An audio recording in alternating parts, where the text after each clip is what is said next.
Welcome back to அமுதும் நலமும். இன்னைக்கு நம்ம 7 விதமான பச்சடி வகைகள் தான் பார்க்க போகிறோம். இந்த பச்சடி வகைகள் பண்ணுறது மிக சுலபம். கம்மியான நேரத்தில் இதை பண்ணி முடிச்சிடலாம். இனிமேல் உங்கள் வீட்டில் 7 நாளைக்கும் சைட் டிஷ் பிரச்சனை இல்லவே இல்லை. நம்ம என்னென்ன பச்சடி வகைகள் எப்படி பண்ணியிருக்கோம், எந்த முறையில் பண்ணியிருக்கோன்னு பார்க்குறதுக்கு முன்னாடி நம்ம சேனலை நீங்கள் என்ன சப்ஸ்கிரைப் பண்ணலைன்னா சப்ஸ்கிரைப் பண்ணிக்கோங்க. வாங்க இப்போ என்ன பச்சடி முதல்ல பண்ணுறோன்னு பார்க்கலாம். முதல்ல நம்ம பார்க்க போகிற பச்சடி வாழைத்தண்டு பச்சடி. இதுக்கு ஒரு துண்டு வாழைத்தண்டு எடுத்து அதோட மேல் பகுதியை நீக்கிட்டு எடுத்து வச்சுருக்கோம். இப்போ தேவையான பொருட்கள் என்னென்னு பார்க்கலாம். 1 டீஸ்பூன் உளுந்து, 1 டீஸ்பூன் சீரகம், 1 டீஸ்பூன் கடுகு, தேவையான அளவு எண்ணெய், 3 காய்ந்த மிளகாய், 150 கிராம் தயிர், உப்பு, வாழைத்தண்டு, 3 பச்சை மிளகாய், கொத்தமல்லி, தேங்காய் சிறிதளவு, 1 துண்டு இஞ்சி. மிக்ஸி ஜாரில் அரை மூடி தேங்காயில் பாதி தேங்காவை சேர்த்து அது கூட சின்ன துண்டு இஞ்சியும் சேர்த்து பச்சை மிளகாயும் சேர்த்து கொஞ்சம் கொத்தமல்லி இலைகளையும் சேர்த்து 1 டீஸ்பூன் சீரகமும் சேர்த்து தேவையான அளவு உப்பும் சேர்த்து நல்லா விழுதுகளாக அரைச்சி எடுத்துக்கலாம். அதுக்கப்புறம் இந்த வாழைத்தண்டை நல்லா சிறிய துண்டுகளாக நறுக்கிக்கலாம். வாழைத்தண்டோட நார் பகுதியை நீக்கிடுங்க. வாழைத்தண்டை இந்த மாதிரி சிறிய துண்டுகளாக நறுக்கிக்கோங்க.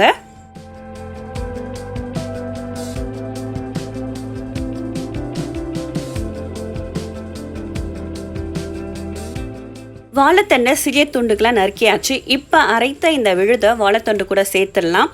இந்த பச்சடிக்கு தேவையான அளவு தயிரையும் இது கூட சேர்த்துக்கலாம். சேர்த்துட்டு இதுக்கு ஒரு தாளிப்பு கொடுக்கணும். அதுக்கு அடுப்பில் பேன் வச்சு பேன் சூடானதும் எண்ணெய் ஊற்றி எண்ணெய் சூடானதுக்கப்புறம் உளுந்து, கடுகு, காய்ந்த மிளகாய், கருவேப்பிலை, ஒரு ஃப்ளேவருக்கு பெருங்காயம் தூளையும் சேர்த்து இந்த தாளிப்பை இந்த வாழைத்தண்டு பச்சடியில் சேர்த்து நல்லா கலந்து விடணும்.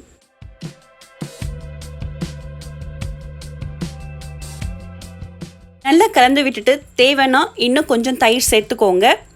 உப்பும் டேஸ்ட் பண்ணி பாருங்கள். உப்பு தேவைன்னா சேர்த்துக்கோங்க. ஏன்னா விழுது அரைக்கும் போது உப்பு சேர்த்துருக்கோம். அது பத்தலைன்னா உப்பு இப்போ செக் பண்ணி பார்த்துட்டு சேர்த்துக்கலாம். அவ்வளோதான், சுவையான வாழைத்தண்டு பச்சடி ரெடி. இது எல்லா விதமான குழம்புக்கும் ஒரு சூப்பரான சைட் டிஷ். ரசம் சாதம், தயிர் சாதம் கூட இது ரொம்ப நல்லாயிருக்கும். ட்ரை பண்ணி பாருங்கள். அடுத்து நம்ம பார்க்க போகிறது கேரட் பச்சடி. இந்த கேரட் பச்சடி வீகன் கேரட் பச்சடின்னு கூட சொல்லலாம். ஏன்னா இதில் நம்ம தயிர் சேர்க்கலை. என்னடா இது பச்சடின்னு சொல்லிட்டு தயிர் சேர்க்காமல் பண்ணுறேன்னு பார்க்குறீங்களா? ஆனால் இந்த மாதிரி இந்த பச்சடி ஒரு டைம் ட்ரை பண்ணி பாருங்கள், ரொம்ப நல்லாயிருக்கும். இதுக்கு 4 கேரட் எடுத்து அதோட தோல் பகுதியை நீக்கிட்டு துருவி வச்சுருக்கேன். இந்த துருவின கேரட் கூட 2 பச்சை மிளகாவை சிறிய துண்டுகளாக நறுக்கி அது கூட சேர்த்துக்க போகிறேன். இப்போ ஒரு எலுமிச்சம்பழம் எடுத்து அதில் பிழிஞ்சு விட போகிறேன். எலுமிச்சம்பழம் சார்.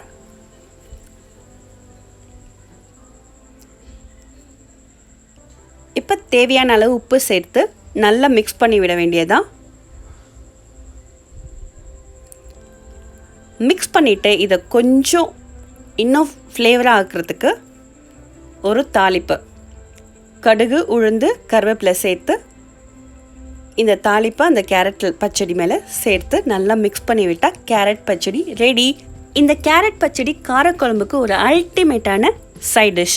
5 நிமிஷத்தில் பண்ணி முடிச்சிடலாம். அந்த பச்சடியை வெறும் கேரட் துருவுறது, தாளிப்பு கொடுக்குறது, அதில் மட்டும்தான் இதில் வேலை, வேறு எதுவுமே இல்லை. செம்ம டேஸ்ட்டாக இருக்கும். இதை பச்சையாக அப்படியே கூட நீங்கள் சாலட்டாக கூட சாப்பிட்லாம். வீகன் கேரட் பச்சடி ரெடி ஆகிடுச்சு. அடுத்து என்ன பச்சடி பண்ண போகிறோங்கிறத பார்க்கலாமா? அடுத்து நம்ம பார்க்க போகிற பச்சடி வெள்ளரிக்காய் பச்சடி. வெள்ளரிக்காய் பச்சடி பண்ணுறதுக்கு தேவையான பொருட்கள் உப்பு, எண்ணெய், வெள்ளரிக்காய், தயிர், கருவேப்பிலை, கடுகு, உளுந்து, பெருங்காய பொடி. முதல்ல வெள்ளரிக்காயோட தோலெல்லாம் நீக்கிட்டு அதை நல்லா சீச்சு எடுத்துக்கலாம். வெள்ளரிக்காவை இந்த முறையிலையும் பண்ணலாம். வாழைத்தண்டு பச்சடி பண்ணோம் இல்லையா, அந்த முறையில் கூட இந்த பச்சடியை நம்ம பண்ணலாம். இப்போ நான் இதை எல்லாருக்கும் தெரிஞ்ச அதே முறையில் தான் பண்ண போகிறேன். ஆனால் என்ன ஒரு பண்ண போகிறேன்னா தாளித்து போட போகிறேன், அவ்வளோதான். வெள்ளரிக்காவை எல்லாத்தையும் சீச்சாச்சு. இப்போ வெள்ளரிக்காவோட தண்ணியை வடிகட்டிடலாம். வடிகட்டிட்டு வெள்ளரிக்காவை லைட்டாக பிழிஞ்சு ஒரு பவுலில் சேர்த்துக்கலாம்.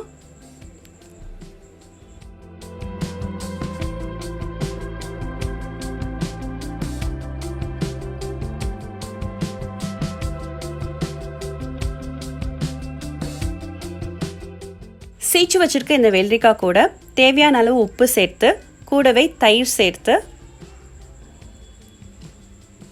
நல்லா மிக்ஸ் பண்ணிக்கலாம்.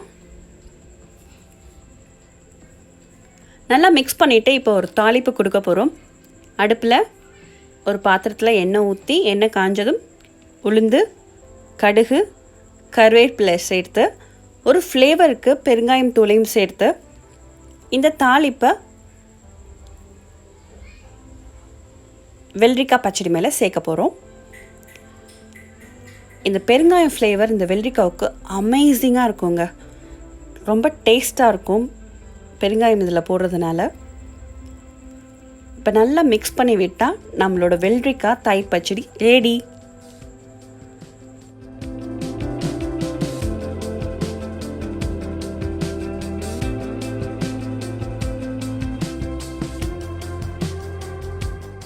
அடுத்து நம்ம பார்க்க போகிற பச்சடி காரா பூந்தி பச்சடி. இது பண்ணுறதுக்கு 250 கிராம் தயிர், 3 பச்சை மிளகாய், சிறிய துண்டு இஞ்சி, கொத்தமல்லி கொஞ்சம், அரை மூடி தேங்காய், 300 கிராம் காரா பூந்தி. மிக்ஸி ஜாரில் அரை மூடி தேங்காவை சேர்த்து இது கூட இஞ்சி துண்டுகள், 3 பச்சை மிளகாய், கொத்தமல்லி இலைகள், கூடவே உப்பும் சேர்த்து நல்லா விழுதாக அரைச்சிக்கலாம். அரைச்ச அந்த விழுதை 300 கிராம் காரா பூந்தி கூட சேர்த்து இது கூடவே தயிரையும் சேர்த்து இதுக்கு ஒரு தாளிப்பும் கொடுக்கணும். கடுகு, உளுந்தம்பருப்பு, கருவேப்பிலை சேர்த்து அந்த தாளிப்பையும் இந்த காரா பூந்தி மேலே சேர்த்தா காரா பூந்தி தயிர் பச்சடி ரெடி. இது ரச சாதத்துக்கு ஒரு அல்டிமேட்டான காம்பினேஷன். ரசம் எங்கள் வீட்டில் இன்றைக்கி ரசம் தான் வைக்க போகிறேன், அதுக்கு சைட் டிஷ் என்ன பண்ணுறதுன்னு யோசிக்கிறீங்களா? கவலையை விடுங்க, 5 நிமிஷத்தில் இந்த காரா பூந்தி பச்சடி செஞ்சு பாருங்கள். இதோட டேஸ்ட் அல்டிமேட்டாக இருக்கும் ரச சாதத்துக்கு. நம்ம பண்ண போகிறது சக்கரவள்ளி கிழங்கு பச்சடி. இதற்கு தேவையான பொருட்கள்: 1 டீஸ்பூன் உளுந்து, 1 டீஸ்பூன் சீரகம், 1 டீஸ்பூன் கடுகு, 250 கிராம் தயிர், சிறிய துண்டு இஞ்சி, உப்பு, கொஞ்சம் கொத்தமல்லி இலைகள், 4 சக்கரவள்ளி கிழங்கு, கருவேப்பிலை, 3 பச்சை மிளகாய் மற்றும் 10 தேங்காய் துண்டுகள். முதல்ல ஒரு பாத்திரத்தில் இந்த சக்கரவள்ளி கிழங்கை நல்லா வேக வச்சுக்கலாம். அடுத்து மிக்ஸி ஜாரில் இந்த தேங்காய் துண்டுகளையும் சேர்த்து கூடவே இஞ்சி துண்டுகளையும் சேர்த்து கொத்தமல்லி இலைகள், பச்சை மிளகாயும் சேர்த்து இது கூட 1 டீஸ்பூன் சீரகமும் சேர்த்து தேவையான அளவு உப்பும் சேர்த்து இதை நல்லா விழுதாக அரைச்சிக்கலாம். அரைச்சாச்சு. இப்போ சக்கரவள்ளி கிழங்கு வெந்திருக்கான்னு பார்க்கலாம். இது ஸ்ட்ரீமரில் வச்சுருக்கோம். சக்கரவள்ளி கிழங்கு முழுசாக வேகணும்னு அவசியம் இல்லை, 3/4 பாகம் வெந்தால் போதும். சூடு ஆறினதும் இதோட தோலை நீக்கிடலாம். தோலை நீக்கிட்டு இதை பாருங்கள், இது 3/4 பாகம் எப்படி வெந்திருக்குன்னு. உள்ள வெள்ளையாக இருக்குது, வெளியில் நல்லா வெந்திருக்கு. இதை சிறிய சிறிய துண்டுகளாக நறுக்கிக்கலாம். 3/4 பாகம் வெந்தால் தான் இந்த பச்சடி நல்லாயிருக்கும். முழுசாக நல்லா வெந்துருச்சுன்னா அது கூழ் மாதிரி ஆகிடும். இப்படி சிறிய சிறிய துண்டுகளாக சாப்பிடும்போது ஒரு சங்கி ஃபீல், டேஸ்ட்டும் நல்லாயிருக்கும் வாயில் கடிப்பட்டுட்டு. அதுக்காக தான் சிறிய துண்டுகளாக நறுக்கணும்னு சொன்னது. இப்போ அரைச்ச இந்த விழுதையும் சக்கரவள்ளி கிழங்கு கூட சேர்த்துட்டு தேவையான அளவு உப்பு சேர்த்து தயிரையும் இது கூட சேர்த்து தாளிப்பு அதே கடுகு, உளுந்தம்பருப்பு, கருவேப்பிலை, கொஞ்சம் பெருங்காயம் தூளையும் சேர்த்து தாளிப்பு பண்ணி அந்த தாளிப்பையும் இது கூட சேர்த்து நல்லா மிக்ஸ் பண்ணினா நம்மளோட சக்கரவள்ளி கிழங்கு தயிர் பச்சடி ரெடி ஆகிடுச்சு. இதோட ஸ்வீட் வெர்ஷன் நாங்கள் இன்னொரு வீடியோவில் அப்லோட் பண்ணுறோம். இப்போ நம்மளோட சக்கரவள்ளி கிழங்கு பச்சடி ரெடி ஆகிடுச்சு. அடுத்து நம்ம என்ன பச்சடி பண்ண போகிறோம்னு பார்க்கலாமா? புடலங்காய் பச்சடி.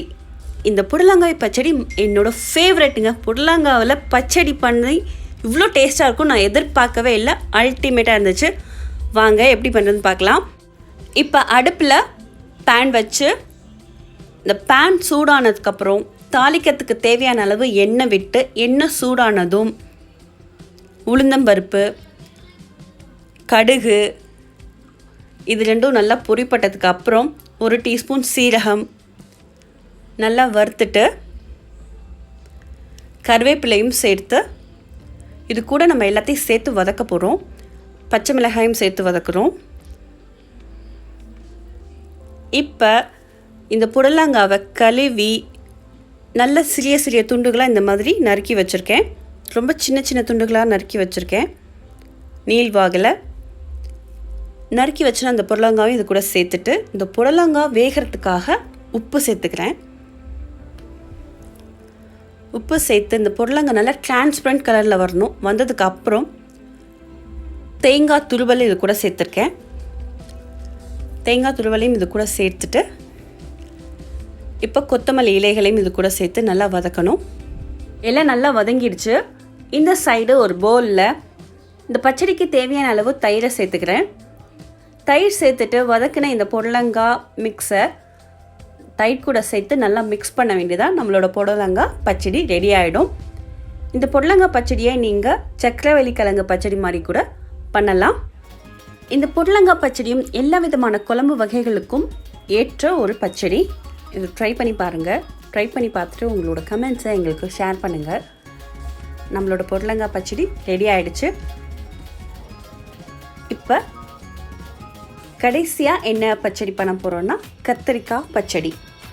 இந்த கத்திரிக்காய் பச்சடிக்கு ஒரு பெரிய சைஸ் கத்திரிக்காவை எடுத்து அடுப்பில் சுட போகிறோம். உங்களுக்கு பெரிய சைஸ் கத்திரிக்காய் கிடைக்கல அப்படின்னாக்க சின்ன சைஸ் கத்திரிக்காய் எடுத்து அடுப்பில் வதக்கிக்கலாம். எண்ணெய் ஊற்றி லைட்டாக வதக்கிக்கலாம் சுடுறதுக்கு பதிலாக. இந்த கத்திரிக்காவை அடுப்பில் நல்லா வாட்டியாச்சு, நல்லா சுட்டு எடுத்தாச்சு. இதோட சூடு ஆறட்டும். இப்போ மிக்ஸி பவுலில் இஞ்சி, பச்சை மிளகாய், தேங்காய் துண்டுகள், கொஞ்சம் 1 டீஸ்பூன் சீரகம் சேர்த்து நல்லா விழுதாக அரைச்சிக்கலாம். இது நல்லா விழுதாக அரைச்சாச்சு. இந்த சைடு கத்திரிக்காயோட சூடு நல்லா ஆறிடுச்சு. இப்போ இதோட தோலை நம்ம எடுத்துடலாம். பச்சடியில் கொத்தமல்லியை தேங்காயோட சேர்த்து அரைக்கிறதும் இல்லை கொத்தமல்லி இலைகளை அப்படியே அது கூட சேர்த்துக்கிறதும் நம்மளோட சுவைக்கும் விருப்பத்துக்கும் ஏற்றது. நான் சில பச்சடியில் கொத்தமல்லியை சேர்த்துருப்பேன், சில பச்சடியில் அப்படியே சேர்த்துருப்பேன். அது உங்களோட விருப்பம். இப்போ தோல் நீக்கின இந்த கத்திரிக்காவை நல்லா மசிச்சுக்கலாம். மசிச்சதுக்கு அப்புறம் அரைச்சி வச்சுருக்க தேங்காய் விழுதை இது கூட சேர்த்துக்கிறோம். தயிரையும் இது கூட சேர்த்துக்கிறோம். தேவையான அளவு உப்பு சேர்த்து இந்த பச்சடிக்கும் ஒரு தாளிப்பு கொடுக்குறோம்.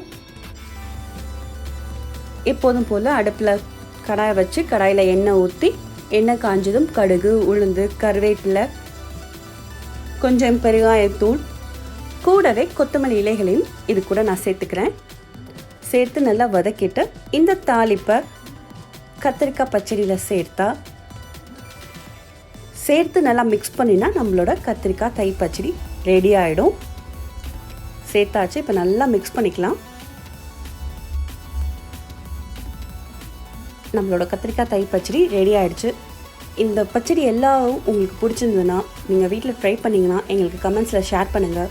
இந்த வீடியோ உங்களுக்கு பிடிச்சிருந்ததுன்னா உங்கள் ஃப்ரெண்ட்ஸ் அண்ட் ஃபேமிலிக்கு ஷேர் பண்ணுங்கள். நம்ம சேனலை சப்ஸ்கிரைப் பண்ணலன்னா சப்ஸ்கிரைப் பண்ணிடுங்க. கூடவே பெல் ஐக்கானை கிளிக் பண்ண மறந்துடாதீங்க. சுவையான கத்திரிக்காய் பச்சடி ரெடி ஆயிடுச்சு. இந்த வீடியோவில் 7 விதமான பச்சடி வகைகள் பார்த்துட்டோம். இந்த வீடியோவை கடைசி முடியும் பார்த்ததுக்கு நன்றி. நான் உங்கள் கூட மீண்டும் இன்னொரு வீடியோவில் பேசுகிறேன்.